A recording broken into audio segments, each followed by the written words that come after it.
Amazon Prime Video is one of the best apps that you can download for your TV. Well, in today's tech video, I'm going to show you 3 different ways of how to install Amazon Prime Video on your Vizio smart TV.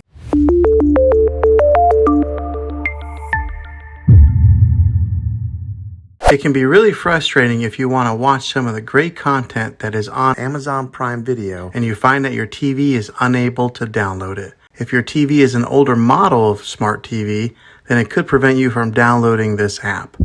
So the way that I'm going to show you how to install Amazon Prime Video will be able to work on any model of TV, on any year of TV. You just have to have an HDMI port on your TV to plug into. I recommend getting a Roku stick or an Amazon Fire Stick. Both of these media streaming players have the capability of download Amazon Prime Video. You then use a Roku or Fire Stick as your main streaming player, which bypasses the operating system on your TV. If you want to spend a little more and get a more robust device that gives you a few more options, then take a look at the Apple TV 4K. All these devices plug into the HDMI port on your TV, no matter how old it is, no matter what model it is. I've had great luck with all these streaming players, and I'll put links in the description down below of where you can get one of them. Well, hopefully this video was helpful for you. If it was, go ahead and click a thumbs up on it. Go ahead and subscribe to my channel. I make tech videos all the time, and I would love to have you back in the next one. Take care.